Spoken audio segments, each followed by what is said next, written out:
ఆరోగ్య సిఆర్పి వ్యూహం. గ్రామాల్లో సుస్థిరమైన అభివృద్ధిని సాధించలేకపోవడానికి, సామాజిక వేర్పాటుతనానికి మరియు పేదరికానికి దారితీసే అంశాల్లో ఆరోగ్యం ప్రధానమైంది. మానవాళి వికాసానికి అవసరమయ్యే ఆరోగ్య విషయాల్లో గ్రామాల్లో ప్రజలు ఎదుర్కొంటున్న సమస్యలు చాలా లోతుగా పాతుకుపోయి ఉన్నాయి. మనం నిర్వహించే ఎలాంటి ఆరోగ్య సంరక్షణ కార్యక్రమమైనా ప్రజల ఆరోగ్య అవసరాలకు తక్షణం స్పందించి సమర్థవంతమైన సేవలందించే ఆరోగ్య వ్యవస్థగా ఉండాలి. ఈ విధంగా విజయవంతమైన కార్యక్రమాల ద్వారా ఆరోగ్య వ్యవస్థ బలోపేతం కావటమే కాక నాణ్యమైన సేవలందించటం, తద్వారా ప్రభుత్వం అందించే ఆరోగ్య సేవల పట్ల ప్రజల్లో నమ్మకాన్ని పెంపొందిస్తుంది. ఎలాంటి ఆరోగ్య వ్యవస్థ పటిష్టతకైనా ప్రధానంగా కావలసినవి మానవ వనరులు. అంటే తగిన సంఖ్యలో నిబద్ధత కలిగిన ఆరోగ్య కార్యకర్తల అవసరం. మరి మారుమూల గ్రామాల విషయానికొస్తే ఇది మరింత ప్రాధాన్యమైన అంశం. పేదరికం మరియు అనారోగ్యం అనే విషవలయంలో ఇవి ఒకదానితో ఒకటి పెనవేసుకున్న అంశాలు. ఒక రకంగా పేదరికం అనారోగ్యానికి కారణమవుతుంటే, అనారోగ్యం పేదరికాన్ని మరింతగా పెంచుతూ ఉంటుంది. అందుకే చాలాసార్లు ఈ విషవలయం నుండి బయటపడలేకపోతున్నారు. చిన్న చిన్న జాగ్రత్తలు తీసుకోవటం ద్వారా ప్రతి వ్యక్తి మరియు ప్రతి కుటుంబం వారి ఆరోగ్యాన్ని వారే కాపాడుకోవచ్చు. ఉదాహరణకు, 1 లీటరు నీటిలో 1 చుక్క క్లోరిన్ కలిపి తీసుకోవడం. అలాగే ఇంట్లో చేసుకోగలిగిన ORS ద్రావణాలతో డయోరియా మరియు అతిసార వ్యాధుల వల్ల కలిగే మరణాలను నివారించవచ్చు. మందు పూసిన దోమతెరలను ఉపయోగించడం ద్వారా మలేరియా నుండి రక్షణ పొందవచ్చు. అలాగే చిన్నపిల్లల్లో వచ్చే నిమోనియా లాంటి వ్యాధి లక్షణాలు ముందుగా గుర్తించటం మరియు బిడ్డకు వెచ్చని దుస్తులు వేయటం ద్వారా శ్వాసకోశ వ్యాధులను నివారించడం ద్వారా నిమోనియా వల్ల కలిగే మరణాలను తగ్గించవచ్చు. సరైన ఆహారం మరియు వ్యాయామం చేయటం వల్ల ఆరోగ్యంగా ఉండటమే కాక ఎక్కువ కాలం హాయిగా జీవించవచ్చు. సమాజంలోని సభ్యులందరికీ ఆరోగ్య పరిరక్షణ చర్యలు తీసుకునే దిశగా సరైన సమాచారం అందించి అవగాహన కల్పించడం ద్వారా సాధికారకత పొందేలా చూడవలసిన అవసరం ఉంది. ఆరోగ్య సేవా కార్యక్రమాలు అందించడానికి సమాజంలో సభ్యులు మరియు వివిధ సామాజిక వ్యవస్థలు తగినంత చేయూతనివ్వాలి. ఈ కృషి ప్రచారం మొదలుకొని సంరక్షణ వరకు విభిన్న రకాలుగా ఉండాలి. ఇవి ఎలా ఉండాలంటే, ప్రభుత్వం ద్వారా అందించే ప్రజా ఆరోగ్య సేవా కార్యక్రమాలే కాకుండా మంచి ఫలితాలు సాధించగల శక్తి సామర్థ్యాలు కలిగి, సమాజంలో ప్రేరణ కలిగించి స్వచ్ఛంద సేవ చేయగల సామర్థ్యాన్ని పెంపొందించే వాటిలాగా ఉండాలి. ఆరోగ్య అక్షరాస్యత అంటే ప్రజల ప్రవర్తన, నడవడికలను సరైన దిశలో పెంపొందించే విధంగా ప్రభావం చూపి వారి ఆరోగ్యాన్ని మెరుగుపరుచుకోవడానికి తగిన ప్రాథమిక పరిజ్ఞానం మరియు నైపుణ్యాలను కలిగి ఉండడం. అక్షరాస్యత ద్వారా ఎలాగైతే ప్రజలు చదువుకొని దాని ద్వారా వనగూరే ప్రయోజనాలను ఆస్వాదిస్తారో, అలాగే ఆరోగ్య అక్షరాస్యత కూడా ప్రజలు సంపూర్ణ ఆరోగ్యం వల్ల కలిగే ప్రయోజనాలను ఆస్వాదించేలా చేస్తుంది. ఈ దిశగా మహిళలు సంఘాలుగా ఏర్పడి సమానత్వంతో వారికి ఉన్న వనరులను ఉపయోగించుకుని లక్ష్యాలను సాధించుకుంటారు. ఆరోగ్య సిఆర్పిలు అంటే ఎవరు? శిక్షణ పొందిన సంఘ సభ్యులు అంటే సమాజాన్ని ప్రేరేపించగలిగిన వారు, ముఖ్యమైన ఆరోగ్య సమస్యలపై ప్రజలను చైతన్యపరిచేవారు, ఆరోగ్యం మరియు పోషణకు సంబంధించిన ప్రణాళికను గ్రామస్థాయిలో రూపొందించడంలో తోడ్పడేవారు, స్వయం సహాయక సంఘ సభ్యులకు సహాయాన్ని అందించి వారి ప్రణాళిక సక్రమంగా అమలయ్యేలా చూడగలిగిన వారు, భాగస్వామ్య పద్ధతిలో అభివృద్ధిని పర్యవేక్షిస్తూ ఉండేవారు. సిఆర్పి సభ్యుల ఎంపిక. మంచి సిఆర్పి సభ్యురాలని నిర్ణయించిన సూచికల ప్రకారం గ్రామ ఐక్య సంఘం ఎంపిక చేసి ఆరోగ్య సిఆర్పిగా శిక్షణ పొందటానికి పంపిస్తుంది. ఆమె నెలకు 15 రోజుల పాటు వేరే జిల్లాలోని గ్రామాల్లో మరియు తన జిల్లాలోని ఇతర గ్రామాల్లో పనిచేయటకు ఇష్టపడాలి. మిగతా 15 రోజులు తన గ్రామంలో ఆరోగ్య కార్యక్రమాల గురించి ప్రచారం చేయవలసి ఉంటుంది. ఇలా చేయుటకు ఆమె తన కుటుంబ సభ్యుల అనుమతి తీసుకుని వెళ్లవలసి ఉంటుంది. సిఆర్పిగా నియామకం ఈ విషయాల్లో ఆమెకు ఉన్న అనుభవం ఆధారంగా జరుగుతుంటుంది. స్వయం సహాయక సంఘ సభ్యురాలయ్యుండాలి. 45 హెల్త్ మరియు న్యూట్రిషన్ మండలాల్లో పనిచేసి ఉండాలి. ఆహారం, పొదుపు, ఆహార భద్రత మరియు ఆరోగ్య నియమాలు పాటించి ప్రోత్సహించే వ్యక్తి అయ్యుండాలి. సిఆర్హెచ్పి జాంకేడ్లో శిక్షణ పొంది ఉండాలి.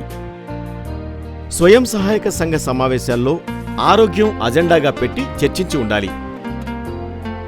తన గ్రామంలో పోషకాహార కేంద్రాన్ని నడిపించిన అనుభవం ఉండాలి. యువత మరియు పంచాయతీలను భాగస్వాములుగా చేస్తూ నీటి పారిశుధ్య కార్యక్రమాలు జరిపించి ఉండాలి. నిర్ణీత పోషణ మరియు ఆరోగ్య దినాలను నిర్వహించి ఉండాలి. ఎస్ఈఆర్పి ఆంధ్రప్రదేశ్ ప్రభుత్వంచే స్థాపించబడి పేదరిక నిర్మూలనకు కృషి చేస్తున్న సంస్థ. ఈ సంస్థ రాష్ట్రం మొత్తం మీద జరుగుతున్న కార్యక్రమాలను పర్యవేక్షిస్తుంది. గ్రామ సంఘాలు మరియు ఫీల్డ్ సిబ్బంది సహాయంతో ఉత్సాహంగా ఉన్న సంఘ సభ్యులు అంటే ఆరోగ్య సబ్ కమిటీ సభ్యులు లేదా ఆరోగ్య కార్యకర్తలను సిఆర్పిలుగా ఎంపిక చేస్తారు. పేదవారి ఆరోగ్య అవసరాలను గురించి నిర్వహించే ఆరోగ్య కార్యక్రమాలకు తగిన సహాయ సహకారాలు అందించడానికై సిఆర్పిల సామర్థ్యాన్ని పెంపొందించడానికి చక్కటి శిక్షణ అవసరం. ఆరోగ్య సిఆర్పి వ్యూహంలో గ్రామీణ మహిళల కోసం ఆరోగ్య పోషణా కేంద్రాలను ఏర్పరిచి అది నిర్వహించుటకు సభ్యులకు తగిన పరిజ్ఞానం కల్పించడం జరుగుతుంది. సిఆర్పి వ్యూహంలో ప్రధానంగా దృష్టి పెట్టే అంశాల్లో ముఖ్యమైనవి ఏమిటంటే సంఘం సభ్యులకు గ్రామంలోనే నిర్వహించగల ప్రాథమిక ఆరోగ్య సంరక్షణ చర్యలకు అవసరమైన పరిజ్ఞానం మరియు సామర్థ్యాన్ని పెంపొందించటం.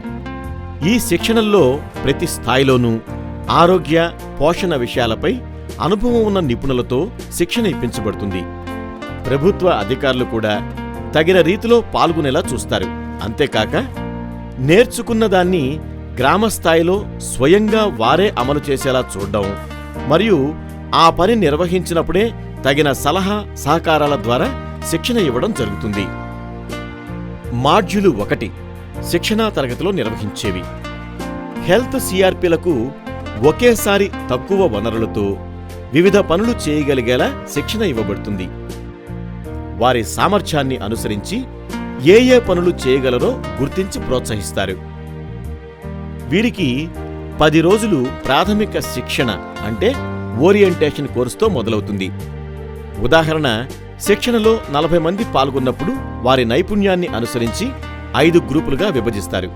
అవి ఆరోగ్య పొదుపులు, ఆరోగ్య నిధి, సంపూర్ణ ఆహార భద్రత శిక్షణలు, న్యూట్రిషన్ కేంద్రాల నిర్వహణ, ఎన్హెచ్డేల నిర్వహణ మరియు స్క్రీనింగ్ క్యాంపులు మొదలైనవి.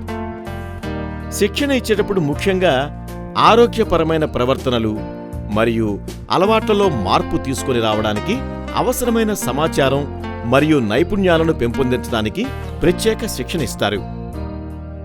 మొదట సభ్యులందరికీ అవసరమైన విభాగాలకు చెందిన అంశాల యొక్క సమాచారాన్ని ఇస్తారు. దీనితో వారికి అవసరమైన విభాగాల్లో సాధించాల్సిన ఫలితాలపై పూర్తి అవగాహన ఏర్పడుతుంది.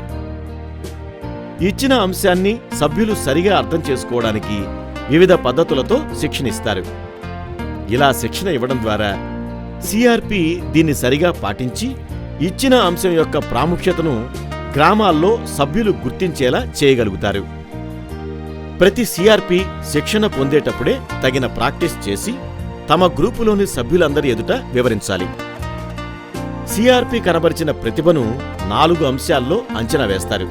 అవి సాంకేతిక విషయ పరిజ్ఞానం, మాట్లాడగల నైపుణ్యం, సాధించాల్సిన ఫలితాలపై అవగాహన మరియు అంకితభావం.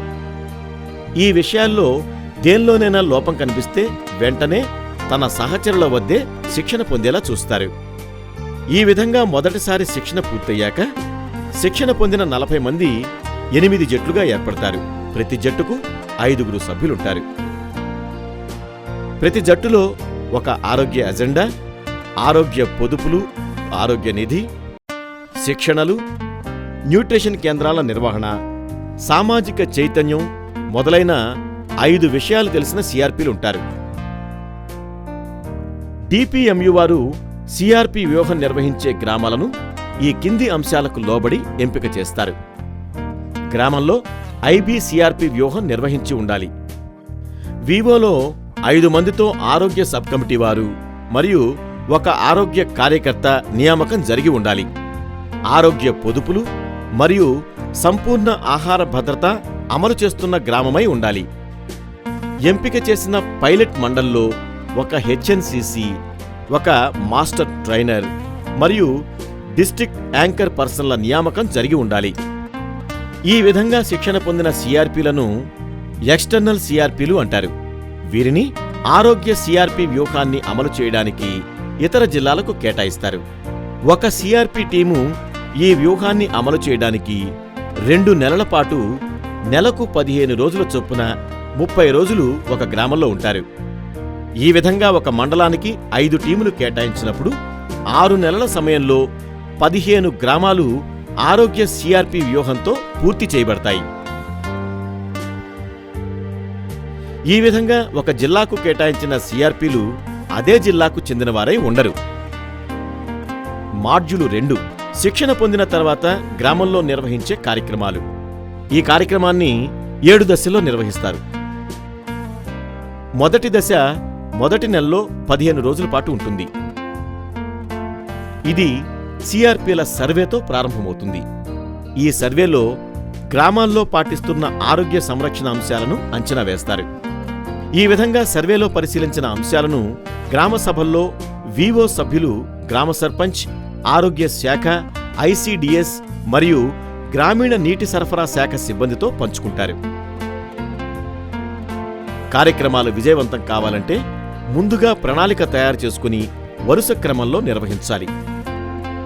అందుకే ఈ గ్రామ సభలో సిఆర్పిలు రాబోయే 2 నెలల్లో తమ 30 రోజుల ప్రణాళిక గురించి వివరించి గ్రామంలో ఉన్న 5 సభ్యులున్న సబ్ కమిటీని మరియు ఆరోగ్య కార్యకర్తను తమతో పాటు ఉండి కార్యక్రమాలు చేస్తూ శిక్షణ పొందటానికి వారి సమ్మతిని కూడా తీసుకుంటారు.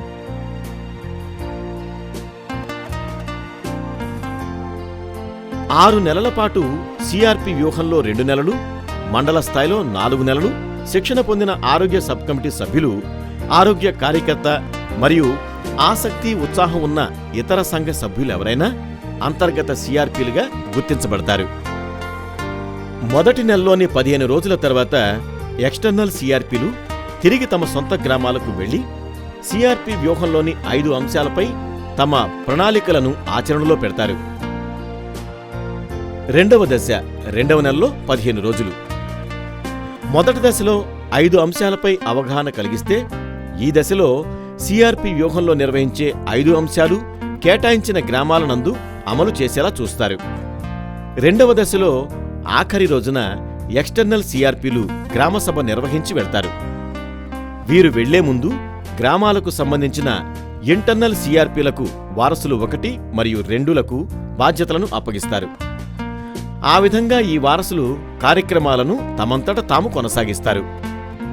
ఈ విధంగా సమర్థవంతమైన సేవలందించడానికి సిఆర్పిలు మరియు సమాజమంతా కలిసి పనిచేయడం ద్వారా గ్రామ సంక్షేమం కలుగుతుంది.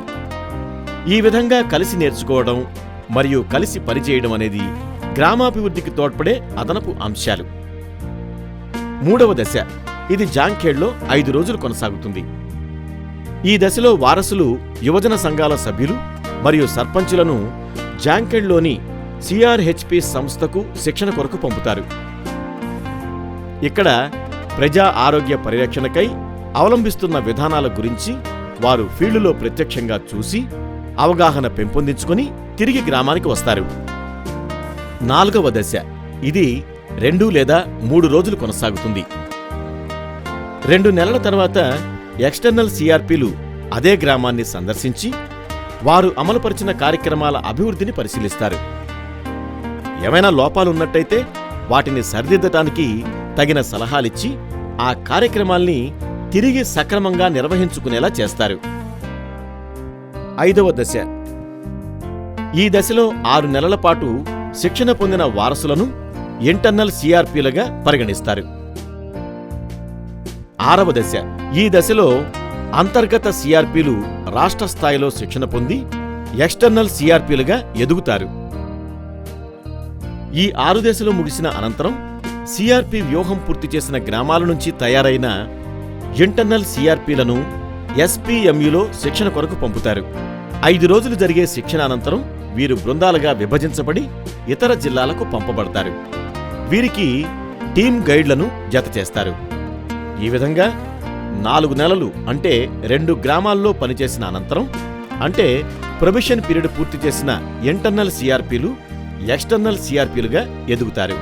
ఇప్పుడు వీరు స్వయంగా సిఆర్పి వ్యూహంలో కార్యక్రమాలను అమలుపరిచి ఆశించిన ఫలితాలను తీసుకురాగల సామర్థ్యాన్ని కలిగి ఉంటారు. 7వ దశ గ్రామీణ ప్రజల ఆరోగ్య అవసరాలను తీర్చడానికి, ముఖ్యంగా నిరుపేద మరియు పేదలను, అలాగే అణచివేతకు గురైన వారికి ఆరోగ్య శాఖ ద్వారా సేవలందేలా చేయడానికి మరియు తమ ఆరోగ్యాన్ని తమ చేతుల్లోకి తీసుకోవడానికి ఈ ఆరోగ్య సిఆర్పి వ్యూహం రూపొందించబడింది.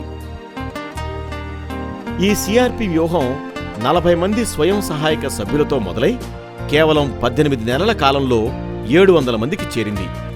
ఈ సిఆర్పి వ్యూహం అనేది ఒక చోట నుండి అందించే ఆరోగ్య సేవలను గ్రామస్థాయి వరకు అందించేలా మార్పు తీసుకురావడానికి ఉపయోగపడే మాధ్యమం.